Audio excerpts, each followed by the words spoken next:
मित्रांनो नमस्कार.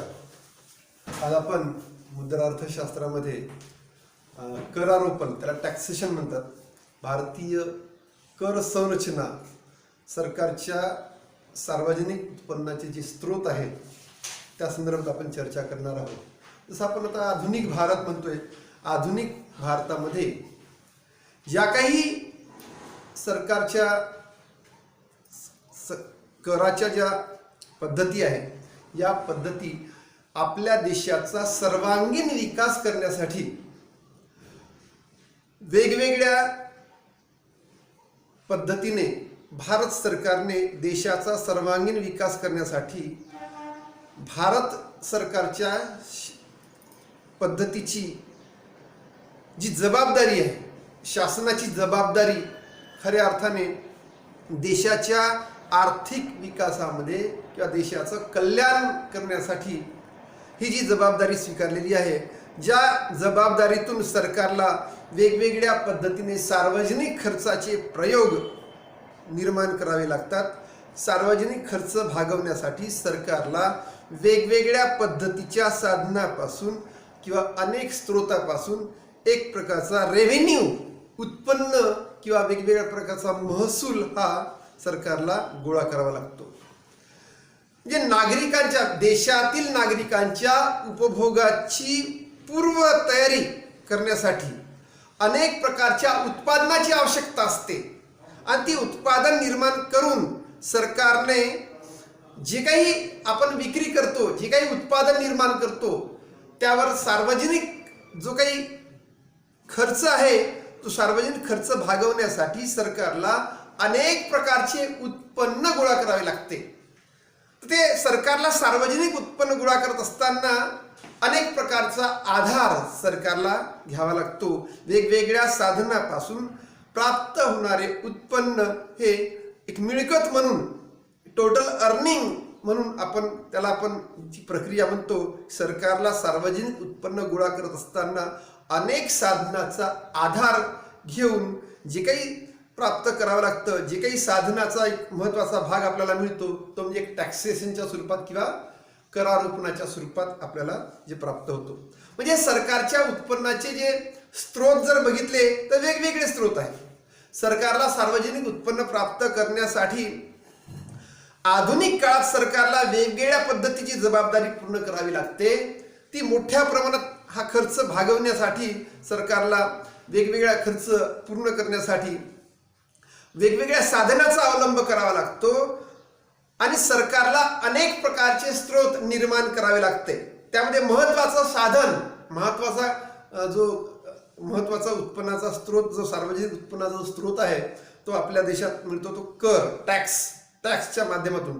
सरकारच्या सर्व उत्पन्नाच्या साधनापेक्षा कर हे सरकारला सर्वात जास्त प्राप्त होणारं जे महत्त्वाचं साधन आहे. कराच्या स्वरूपात जे काही उत्पन्न प्राप्त होतं ते एक महत्त्वाचं साधन समजलं जातं.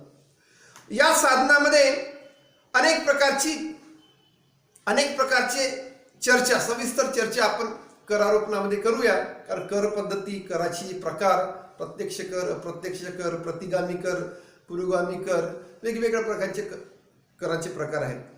आता नव्याने सुधारित आलेला आहे ते GST म्हणतो आपण, गुड्स अँड सर्व्हिसेस टॅक्स, वस्तू व सेवा कर. या संदर्भात सुद्धा आपण चर्चा करूया. तर कराच्या रूपाने सरकारला जे काही उत्पन्नाचा स्रोत प्राप्त होतं देशामध्ये ते सर्वात महत्त्वाचं आहे. दुसरं आहे फीज, शुल्क म्हणतो आपण. या वेगवेगळ्या समाजामध्ये गरीब नागरिकांना अनेक प्रकारच्या सोयी सवलती सरकार देत असतात. त्यांना सरकार गरीब किंवा होतकरी व्यक्तींना ज्या प्रकारच्या सोयी सवलती दिल्या जातं, त्यामध्ये ती सवलत प्राप्त होण्यासाठी सरकारकडे एक सवलतीचा पुरवठा म्हणतो आपण, सरकारकडले त्याची उपलब्धता, सरकारद्वारे गरीब नागरिकांना जे काही साधन किंवा जे काही सोयी उपलब्ध केली जातात त्याचा पुरवठा निर्माण करणं अत्यंत आवश्यक आहे. आणि आधुनिक सरकारला हे मोठ्या प्रमाणात ते कर्तव्य बजावलं. दुर्बल समाजाचा विकास करण्यासाठी सरकारला एक कर्तव्यदक्ष म्हणून ते कार्य करावं लागतं. अनेक नागरिकांकडून जे कल्याणकारी योजनेमधून जे काही मोफत त्या वर्गाला द्यावं लागतं, तर कराच्या रूपाने सरकारला उत्पन्न प्राप्त होतं, शुल्काच्या रूपाने जसं शिक्षण फी आहे, शिक्षण फीच्या संदर्भात प्रत्येक शिक्षण घेणाऱ्या व्यक्तीकडून शिक्षण शुल्क आकारलं जातं. अनेक प्रकारचे शुल्क सरकार आकारतं. त्या शुल्काच्या सहाय्याने सुद्धा सरकारच्या तिजोरीमध्ये एक उत्पन्नाचा भाग निर्माण होतो, एक उत्पन्नाचं एक साधन निर्माण होतं. साधारणतः अनेक नागरिकांकडून हा अशा प्रकारचा महसूल शुल्काच्या स्वरूपाने गोळा केला जातो आणि सरकारला सार्वजनिक रुग्णालय निर्माण करावे लागतात. सरकारला तो रुग्णालयामध्ये अनेक प्रकारच्या औषधी किंवा अनेक प्रकारचं यंत्र साहित्य द्यावं लागतं. हा जो खर्च आहे त्यावर मग सरकार शुल्क लावतं. त्या शुल्काच्या स्वरूपातून सुद्धा वेगवेगळा उत्पन्न सरकारला प्राप्त होतो. अनेक प्रकारचा परवाना शुल्क म्हणा किंवा अनेक प्रकारचे शुल्क आहेत. त्या प्रकारचे शुल्क वस्तू व सेवांची किंमत ठरवत असताना सरकार अनेक प्रकारच्या जीवनावश्यक वस्तूवर सुद्धा आता काही सवलती दिल्या जातात. काही इन्फ्लेशनमुळे वस्तूच्या किमती, सेवाच्या किमती वाढवल्या जातात. डिफ्लेशनमध्ये वस्तूच्या किमती कमी होतात. तर वस्तू व सेवांचा जो अनेक प्रकारच्या किमती निश्चित करून जे काही उत्पन्न प्राप्त होतं, अधिकचं उत्पन्न प्राप्त होतं, तर सरकारच्या तिजोरीमध्ये ते एक टॅक्सेशनच्या स्वरूपात ते उत्पन्न प्राप्त होतं. म्हणजे साधारणतः सरकार वेगवेगळ्या उत्पादनाच्या वस्तूची विक्री करून सरकारच्या तिजोरीमध्ये जे काही प्राप्त होतं, उत्पन्न प्राप्त होतं, ते सुद्धा वस्तू व सेवाच्या किमती यामधून जसं विमान सेवा, रेल्वे सेवा, वाहतूक सेवा, वेगवेगळ्या वाहतूक सेवेमधून सरकारला जे उत्पन्न प्राप्त होतं ते सुद्धा करारोपणामध्ये अभ्यास केला जातो. अनेक प्रकारचा दंड, आपण फाईन्स म्हणतो, देशामध्ये शांतता प्रस्थापित करण्यासाठी सरकारला अनेक प्रकारचं एक सरकार फार कर्तव्यदक्ष असतं आणि सरकारला शांतता सुव्यवस्था निर्माण करण्यासाठी पोलीस प्रशासनाची, मिलिटरी प्रशासनाची अंतर्गत सुरक्षा करण्यासाठी फार मोठी व्यवस्था करावी लागते. तर त्या माध्यमातून सुद्धा सरकारला ही जी दंड वसूल करावं लागतं, दंड प्राप्त झालेला दंड हा एक टॅक्सेशनमध्ये सुद्धा अभ्यास करावा लागतो. तर उत्पन्नाची स्रोत समजले जातं. वेगवेगळ्या माध्यमातून अशा प्रकारचं नागरिकांना शिस्त किंवा नागरिकांना आपल्या सामाजिक दृष्टिकोनातून शांतता सुव्यवस्था निर्माण करणे, सामाजिक दृष्टिकोनातून त्यांना एक कर्तव्यदक्षता निर्माण करणे, अशा महत्त्वाच्या बाबीवर उत्पन्नाचा भाग जो काही सरकारला एक स्रोत म्हणून प्राप्त होतं, त्यामधून सुद्धा देशाच्या अर्थव्यवस्थेमध्ये एक वेगवेगळ्या पद्धतीने सरकारला निर्णय घेण्यासाठी या पद्धतीचा वापर केला जातो. सरकारी मालमत्तेपासून सुद्धा उत्पन्न प्राप्त होतं. सार्वजनिक, आपल्या देशात लोकशाही आहे, तर लोकांच्या कल्याणासाठी देशामध्ये अनेक विविध प्रकारची मालमत्ता जी सरकारच्या ताब्यात असतं, तर त्या विशिष्ट व्यक्तीच्या मालकीकडे अनेक लोकांकडे जी काही संपत्ती आहे त्यामध्ये संपत्ती कर म्हणा किंवा जी काही संपत्ती आहे त्या संपत्तीमध्ये सरकार वेगवेगळे शुल्क, वेगवेगळे दंड, वेगवेगळ्या प्रकारचा महसूल गोळा करतं. यामधून सुद्धा सरकारला उत्पन्न प्राप्त होतं. म्हणजे जे काही संपत्तीच्या रूपाने जे काही उत्पन्न प्राप्त करतात, तर त्या उत्पन्नावर सुद्धा वेगवेगळ्या शुल्क, वेगवेगळे दंड किंवा कर किंवा वेगवेगळ्या पद्धतीची रॉयल्टी म्हणतो आपण, शुल्क, अधिकार शुल्क, हे सुद्धा आकारले जातात. तर हे सुद्धा सरकारला प्राप्त होणारे एक प्रकारचं उत्पन्न आहे. तर अनेक देशामध्ये अनेक साधन संपत्ती आहे, मूलभूत साधन संपत्ती आहे. जसं जंगल आहे साधारणतः, तर जंगलाचा ठेका, कोळसा आहे, अनेक प्रकारच्या खाणी आहे, त्याचं ऑक्शन केलं जातं. त्यामधून सुद्धा सरकारला जे काही उत्पन्नाच्या रूपाने प्राप्त होतं, तर तो जो सार्वजनिक उत्पन्नाचा भाग आहे, त्या सार्वजनिक उत्पन्नातूनच सरकार सार्वजनिक खर्च करतं. तर देणगीच्या स्वरूपाने सरकारला अनेक प्रकारची उत्पन्न प्राप्त होतं. अनुदाने किंवा देणगी आपण म्हणतो, सरकारला देणगी आणि अनुदानाच्या स्वरूपात मोठ्या प्रकारे उत्पन्न देखील प्राप्त होतं. हे सुद्धा उत्पादनाचं एक साधन, उत्पन्नाचं एक साधन किंवा फार मोठं उत्पन्नाचं एक स्रोत आहे. तर अनेक प्रकारचा महसूल आपण गोळा करतोय. वस्तूच्या उपभोगामुळे उपभोक्त्याला शारीरिक मानसिक कार्यक्षमता कमी होत असते आणि शारीरिक मानसिक कार्यक्षमता कमी होते. तर वस्तूच्या उपभोग कमी करण्यासाठी सरकारला अनेक प्रकारच्या वस्तूचा उपभोग करण्यासाठी सरकार अशा वस्तूवर उत्पादन कर लावतं, म्हणजे ते सुद्धा उत्पन्न सरकारला प्राप्त होतं. अशा वेगवेगळ्या प्रकारचे अनुदाने, अशा अनेक प्रकारच्या संदर्भात भारतामध्ये जे केंद्र सरकार राज्य सरकार वेगवेगळ्या मार्गाने सरकारच्या सार्वजनिक उत्पन्नाचे स्रोत जे गोळा करतं, त्या उत्पन्नातून आपल्याला भारतीय कररचना किंवा भारतीय कराच्या संरचना कशी आहे, टॅक्सेशन, इंडियन टॅक्सेशन स्ट्रक्चर कसं आहे हे सुद्धा समजून घेणं आवश्यक आहे. तर सार्वजनिक कल्याण म्हणजे जनतेच्या कल्याणासाठी शासनाला जो काही खर्च करावा लागतो, तो खर्च पूर्ण करण्यासाठी, खर्च भागवण्यासाठी लोकांकडून सक्तीने घेतलेला जो पैसा आहे, लोकांकडून सक्तीने गोळा केलेली रक्कम म्हणजे कर असं आपण म्हणतो. म्हणजे जनतेच्या कल्याणासाठी सरकार वेगवेगळ्या सरकारला, म्हणजे राज्य सरकार असो, केंद्र सरकार असो, त्यामध्ये जिल्हा परिषद असो, पंचायत समिती असो, नगरपालिका असो, महानगरपालिका असो, वेगवेगळ्या पद्धतीने जनतेकडून जो काही पैसा वसूल केला जातो, जी काही रक्कम वसूल केली जाते, ती कराच्या रूपाने सरकारला प्राप्त होते. जसं आयकराचा संबंध जर आपण बघतो, तर आयकराचा संबंध वेगवेगळ्या त्यागाशी, त्याचे उत्पन्न प्राप्त करणाऱ्या नोकरदार प्राप्त करणाऱ्या उत्पन्नावर जो कर लावला जातो. तर करदाते वेगवेगळ्या वर्षामध्ये कमवलेल्या उत्पन्नावर निर्धारित दराने सरकारला जी काही रक्कम देत असतात, तर ती कराच्या रूपाने सरकारला प्राप्त होते. त्याला आपण इन्कम टॅक्स किंवा आयकर म्हणतो. तर वेगवेगळे कायदे आहेत. जसं 1957चा जो कायदा, आयकर कायदा, हा सुद्धा त्यामध्ये वेगवेगळी व्याख्या केलेली आहे. कर म्हणजे काय, तर अनेक डाल्टनने किंवा सेलिगमनने किंवा वेगवेगळ्या अर्थशास्त्रज्ञांनी आपले विचार, आपले ओपिनियन इथे सांगितलेले आहेत. तर साधारणतः सेलिगमन म्हणतोय की सरकारने सार्वजनिक हितासाठी केलेला खर्च, मग देशाच्या सरकारने सार्वजनिक हितासाठी केलेला खर्च भरून काढण्यासाठी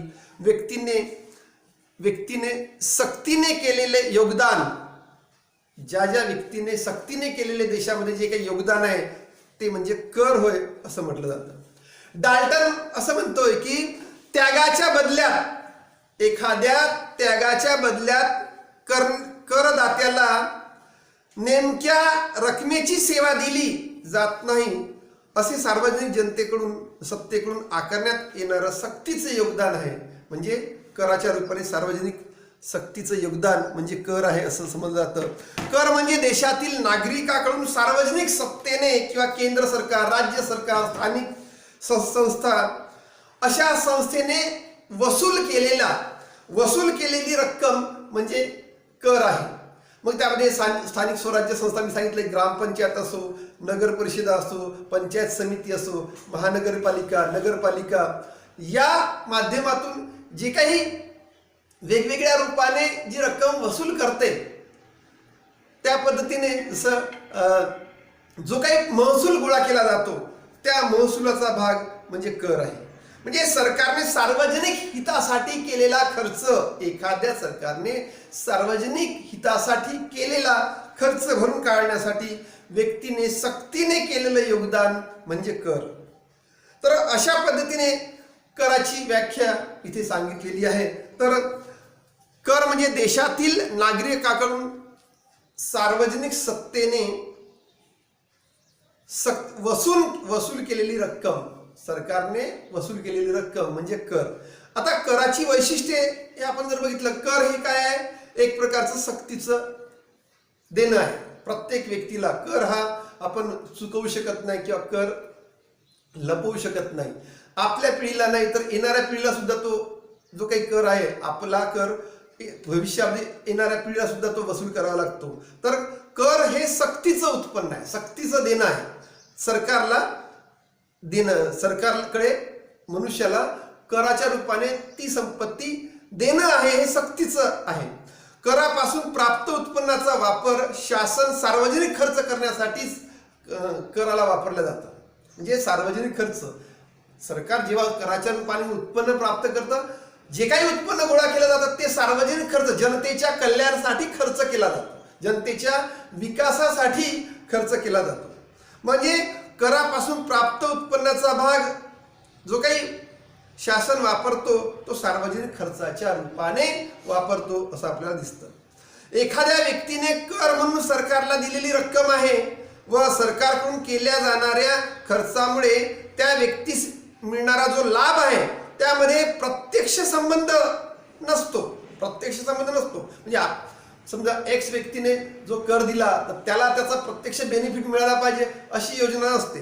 तर मात्र अप्रत्यक्षपणे त्याचा लाभ मिळतो, त्याचा लाभ मिळतो. म्हणजे सरकारने कराचा प्रत्यक्ष किंवा अप्रत्यक्ष मोबदला जनतेला दिला पाहिजे असे मात्र सरकारवर कोणतेही बंधन नसते, असं कोणतेही बंधन नसतं. परंतु त्याचा लाभ मात्र जनतेला सार्वजनिक रूपाने होत असतो. घटनेच्या कलम 265 अंतर्गत सरकारला कर आकारण्याचा अधिकार आहे. मात्र अशा अनेक प्रकारचे कर कायद्यामध्ये वेगवेगळ्या पद्धती आकारण्यात येतात, वेगवेगळ्या पद्धतीचं एक परिवर्तन झालेलं आहे. तर अशा पद्धतीने सरकार कराची उद्दिष्टे सुद्धा ऑब्जेक्टिव्ह सुद्धा सांगितलेली आहे. त्यामध्ये पहिलं ऑब्जेक्टिव्ह उत्पन्न प्राप्त करणे, आर्थिक विषमता कमी करणे, उपभोगावर नियंत्रण आणणे, विदेशी व्यापाराचे समायोजन करणे, त्यानंतर राष्ट्रीय उत्पन्नामध्ये वाढ करणे, अशी अनेक प्रकारची उद्दिष्ट सांगितलेली आहेत. ते कराची उद्दिष्ट अशा पद्धतीने आहे की उत्पन्न प्राप्त करणे, म्हणजे देशामध्ये जे काही आता लोकशाही देशामध्ये उत्पन्न प्राप्त आहे जनतेकडून, जनतेच्या उत्पन्नातून जो काही महसूल गोळा केला जातो, दंड वसूल केला जातो, टॅक्स वसूल केला जातो, तर त्या रूपाने उत्पन्न प्राप्त करणे सरकारला वेगवेगळ्या प्रकारचे कल्याणकारी कार्य पूर्ण करावे लागते. अनेक प्रकारच्या कल्याणकारी योजनेची घोषणा करून त्या योजना पूर्ण करण्यासाठी सरकारला एका विशिष्ट दराने उत्पन्न प्राप्त करावं लागते. त्याकरता सरकारला उत्पन्नाची गरज पडते. जसं व्यक्तीला, कुटुंबाला आपले कुटुंबाच्या आवश्यकता गरजा पूर्ण करण्यासाठी जसं उत्पन्नाची आवश्यकता असते, तसं देशाला सुद्धा, देशातील शासनाला, राज्य शासन असो, केंद्र सरकार असो, राज्य सरकार असो, त्याला सुद्धा पैशाची आवश्यकता असते. म्हणून सरकार नागरिकांच्या उत्पन्नावर वेगवेगळ्या प्रकारच्या कराची आकारणी करते. याकरता सरकार कराची वसुली करून आपल्या कराची आकारणी म्हणजे केलेल्या कराची आकारणी करत असताना देशातील नागरिकांची कर देय क्षमता किती आहे हे सुद्धा समजून घेणं आवश्यक आहे. सरकारला लोकांची कर देय क्षमता कशी आहे, म्हणजे त्याला आपण असं म्हणतो की टॅक्सेबल कॅपॅसिटी म्हणतो आपण, ती किती आहे. म्हणजे अमाप कर किंवा वेगळ्या पद्धतीने वारेमाप कराची आकारणी समजा केली आणि लोकांकडून सक्तीने वसूल केली तर तसंही चालणार नाही. जीएसटीच्या रूपाने सरकारने 28% कर वसूल केला, पण ते मात्र जनतेच्या अनेक स्तरातील लोकांकडून असंतोष निर्माण झाला आणि देशामध्ये अनेक प्रकारची जी कीड म्हणतो आपण ती निर्माण झाली. असं होऊ नये. म्हणजे लोकशाही देशामध्ये जनतेची टॅक्सेबल कॅपॅसिटी किती आहे त्यावरून सुद्धा कराची आकारणी सरकारला निर्माण करावी लागते. आणि ही आकारणी करत असताना देशातील नागरिकांची कर देण्याची क्षमता किती आहे असा विचार करून त्या कराची आकारणी करून घेणं अत्यंत आवश्यक आहे. आर्थिक विषमता कमी करणे म्हणजे कराची संरचना कशासाठी केलेली आहे, देशातील आर्थिक विषमता कमी करण्यासाठी टॅक्सेशन पद्धती आणलेली आहे. आर्थिक विषमता आधुनिक आता वर्तमान काळामध्ये वर्तमान काळामध्ये टॅक्स किंवा ही जी कर रचना आहे हे सरकारचं एक प्रकारचं शस्त्र आहे. उत्पन्न प्राप्त करण्याचं फार मोठं स्रोत आहे, म्हणजे सरकारचं एक प्रकारचं शस्त्र आहे असं आपण म्हणू शकतो. तर देशातील वेगवेगळी सरकारे आर्थिक विषमता दूर करण्यासाठी आपापल्या परीने प्रयत्न करत असतात. आतापर्यंत जेवढ्या पंचवार्षिक योजना झाल्या, प्रत्येक पंचवार्षिक योजनेमध्ये, प्रत्येक अर्थसंकल्पामध्ये टॅक्सेशन, नेचर ऑफ टॅक्सेशन आहे हे सरकारने घोषित केलेलं आहे, त्यामध्ये बदल केलेला आहे. जसा देशाचा आर्थिक सामाजिक विकास होतो तसं टॅक्सेशनची जी संरचना आहे, करारोपणाची संरचना, त्यामध्ये बदल होत असते. तर आर्थिक विषमता म्हणजे देशामध्ये श्रीमंत लोकांची संख्या जर वाढत असेल, उत्पन्न प्राप्त करणाऱ्या वर्ग हा मोठ्या संख्येने जर निर्माण होत असेल, तर त्यापासून अधिक प्रोग्रेसिव्ह टॅक्सेशन सिस्टम त्यामध्ये असायला पाहिजे. आपल्या देशामध्ये प्रोग्रेसिव्ह टॅक्सेशन सिस्टम फार कमी प्रमाणे अंमलात आणलेली आहे, म्हणून देशाचा आर्थिक विकास मोठ्या प्रमाणे झालेला नाही. म्हणजे नागरिकांच्या जे काही उत्पन्न प्राप्त करणाऱ्या नागरिकांमध्ये श्रीमंत, मध्यम आणि गरीब अशा 3 स्तरामध्ये योग्य त्या प्रमाणात जर ती टॅक्सेशन सिस्टम सरकारने अवलंब केली असती तर देशामध्ये एक आपण म्हणतो की एक चांगल्या प्रकारचं टॅक्सेशन सिस्टीम राबवत आली असती आणि सरकारला अनेक प्रकारची विषमता, आर्थिक विषमता म्हणजे दुर्बल घटकामध्ये गरिबी वाढली नसती. दुर्बल घटकामध्ये समाजामध्ये जे काही उत्पन्नाचे स्रोत हे जे खालावलेले आहेत तर ते खालावलेले नसते. म्हणजे आर्थिक विषमता नष्ट करण्यासाठी या करारोपणाचा वापर मोठ्या प्रमाणात करता आला पाहिजे.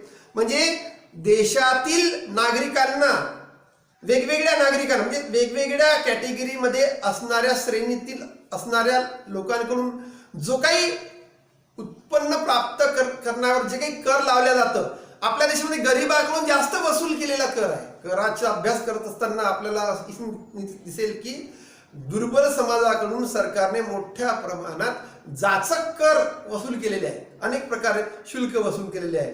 परंतु श्रीमंत वर्गांना फार मोठ्या प्रमाणात सूट दिलेली आहे असं आपल्याला भूतकाळातील टॅक्सेशन सिस्टम मध्ये आपल्याला अभ्यासाला मिळतं. तर आज वर्तमान काळात गरीब लोकांच्या कल्याणासाठी जो काही मोठ्या प्रमाणात सरकारला खर्च करावा लागतो, तो खर्च या जी काही आर्थिक विषमता नष्ट करण्यासाठी सरकारला जे काही धनप्राप्ती किंवा जी काही संपत्ती गोळा करावी लागते, तर श्रीमंत वर्गाकडून किंवा व्यापारी वर्गाकडून जास्तीत जास्त महसूल, जास्तीत जास्त उत्पादन कर, विक्री कर, जो काही वेगवेगळा कर आहे तो कर प्राप्त झाला पाहिजे. आपल्या देशामध्ये 2 ते 2.5% लोक प्रत्यक्षपणे कर सरकारकडे भरणा करतात, कराचा भरणा करतात. अलीकडे सरकारने जीएसटीच्या स्वरूपात फार मोठा बदल केलेला आहे. वाढीव दराने जे कर आहेत त्यामध्ये टप्प्याटप्प्याने कमी करण्याची प्रक्रिया सुद्धा सरकारने अवलंब केलेली आहे. परंतु असं आहे की करामध्ये सुधारणा करतो म्हटलं तर जे दुर्बल समाजाकडून अत्यावश्यक जीवनावश्यक वस्तूवर कर लादू नये हा एक सुद्धा मागील काही सरकारने प्रयोग केलेला आहे की अत्यावश्यक किंवा जीवनावश्यक वस्तूवर कुठल्याही प्रकारचा कर नसावा. ही सिस्टीम सुद्धा जर अवलंब केली तर देशामध्ये लोकांना त्या वस्तूची आवश्यकता पूर्ण करण्यासाठी एक स्वतंत्रता मिळेल. परंतु आपल्याकडे अशा पद्धतीची जी सरकारे जेव्हा स्थापन होतात तेव्हा लोककल्याणकारी हितासाठी किंवा जनतेची जे वर्गवारी आहे, श्रेणी आहे, सामाजिक स्तर, आर्थिक स्तर, शैक्षणिक स्तर हा उंचावला पाहिजे. यासाठी कराचा जास्तीत जास्त खर्च कराची जी संरचना केली जाते, तर ही आर्थिक विषमता दूर करण्यासाठी त्याचं फार महत्त्वाचा एक उद्देश सफल झाला पाहिजे. उपभोगावर सुद्धा नियंत्रण असणे, जनतेच्या उपभोगावर नियंत्रण असण्यासाठी सुद्धा कर प्रणाली निर्माण केलेली आहे. आता उपभोगावर कर नियंत्रण असणे म्हणजे काय? पर्याप्त प्रमाणात अनेक लोकांकडे जी काही साधन संपत्ती आहे, अनेक प्रकारची वस्तू आहे, निरुपयोगी आहे, ज्यावर टॅक्सेशन सिस्टीमचा परिणाम कुठलाही होताना दिसत नाही. आपल्याकडे बघा साधारणतः असं म्हटलं जातं की देशाचा जो देशामध्ये मादक पदार्थाचे जे उपभोग करणारे जे वर्ग आहेत त्या मादक पदार्थावर सरकारने मोठ्या प्रमाणात कर लावण्याचा प्रयत्न केलेला आहे. परंतु त्या उत्पादनाची विक्री कमी झाली आहे का देशामध्ये? तर कोणत्याही देशामध्ये त्या उत्पादनाची विक्री मात्र कमी होताना दिसत नाही. तर सक्तीचा कर, वाढीव कर अशा वस्तूवर मोठ्या प्रमाणात वाढीव कर लादला जातो. एकीकडे दुर्बल समाजाला पुढे आणण्यासाठी या करामध्ये सुधारणा केली आहे असं आपण म्हणतो. तर हा वेगवेगळ्या प्रकारची एक उपभोक्त्याची नैतिक पातळी उंचावणे हा सुद्धा उद्देश सरकारचा यामध्ये आहे. टॅक्सेशन सिस्टीम जेव्हा निर्माण करण्यात आली तर उपभोक्त्याची नैतिक पातळी उंचावणे म्हणजे अनेक प्रकारच्या वर्गाची व्यसनाधीनता आहे ती कमी करण्यासाठी सरकारने मोठ्या प्रमाणात पुढे पाऊल उचललेले आहे. परंतु देशातील अफू, गांजा, दारू, सिगारेट अशा मादक पदार्थाच्या ज्या वस्तू आहे त्या वस्तू अनेक वर्ग उपभोग करतात. तर त्या ज्या वस्तूने उपभोक्त्याला हानी होते, नुकसान होते त्यावर जास्तीत जास्त सक्तीचा कर लावल्यानंतरही जर जनता नियंत्रणात येत नसेल किंवा तो त्यावर सामाजिक अन्याय जो होतो तो नियंत्रित करण्यासाठी या संदर्भात उपभोगावर नियंत्रण लावणं हे गरजेचं असतं. म्हणून अशा वस्तूची किंमत वाढवून सुद्धा उपभोग कमी करता येत नाही हे सुद्धा सरकारच्या लक्षात आलेलं आहे. तर त्यानंतर जो मुद्दा आहे राष्ट्रीय उत्पन्नामध्ये वाढ करणे. टॅक्सेशन सिस्टीमचा जो ऑब्जेक्ट आहे तो म्हणजे राष्ट्रीय उत्पन्नामध्ये वाढ करणे. आता राष्ट्रीय उत्पन्नामध्ये वाढ केव्हा होईल? जेव्हा रोजगारीता सर्वात जास्त निर्माण होईल तेव्हा राष्ट्राच्या उत्पन्नामध्ये वाढ होऊ शकते. म्हणजे रोजगारीता केवळ कृषीच्या क्षेत्रातच रोजगारीता नव्हे तर उद्योग, व्यापार, व्यवसाय, तंत्रज्ञान, शेती या म्हणजे संपूर्ण सभोवताल रोजगारीचं क्षेत्र जर वाढलं तर राष्ट्राच्या उत्पन्नामध्ये मोठ्या प्रमाणात कराच्या रूपाने वेगवेगळ्या प्रकारच्या कराच्या रूपाने जी कर आकारणी करावी लागते सरकारला, जी कर आकारणी उपभोक्त्याची मागणी प्रभावित केली पाहिजे. कर आकारताना उपभोक्त्याची मागणी जर प्रभावित होत नसेल तर कराचा भरणा तेवढा सरकारकडे येणार नाही. म्हणजे सरकार समाजातल्या अनेक स्तरातील लोकांना शोषण करून कर आकारू नये. म्हणजे जनतेचं कल्याण होईल, जनता ही समाधानी, म्हणजे सरकारचा आक्रोश सरकारवर जनतेचा आक्रोश असू नये. जर तो आक्रोश जनतेकडून होत असेल तर टॅक्सेशन सिस्टम ही सफल होणार नाही. तर इथे मात्र कर आकारणी करताना जी काही टॅक्सेशन सिस्टम जी निर्माण करावी लागते तर गोळा केलेलं उत्पन्न प्रभावी मागणी कमी होत असेल तर मात्र कराची जी संधी कराच्या रूपाने सरकार अनेक प्रकारच्या ज्या सोयी निर्माण करतात तर ते सामाजिक हित किंवा सामाजिक कार्य सरकारकडून पूर्ण होणार नाही. तर सामाजिक कार्य पूर्ण करण्यासाठी राष्ट्रीय उत्पादन वाढीचा वेग मात्र जास्त जर असेल तर त्या राष्ट्रीय उत्पादन वाढीतून मात्र उत्पन्न मात्र मोठ्या प्रमाणात निर्माण करावं लागतं. तर ते रोजगारीचं तंत्र हे प्रभावीपणे असलं पाहिजे आणि मागणी तीव्र निर्माण करण्यासाठी सुद्धा संधी निर्माण केल्या पाहिजे. म्हणजे कर रचना किंवा कराची संरचना ही अधिक दुरुस्त म्हणजे काय वृद्धीच होईल असं आपल्याला दिसतं. अशा प्रकारची उद्दिष्ट यामध्ये सांगितलेली आहे. कर निर्धारणाची तत्वे, कर निर्धारणाचे सिद्धांत, आपण जे कॅनन थिअरी म्हणतो आपण त्याला प्रिन्सिपल ऑफ टॅक्सेशन, हे आपण वेगळ्या नेक्स्ट लेक्चरमध्ये आपण समजून घेऊया. इथे मी माझं लेक्चर थांबवतोय. थँक्यू.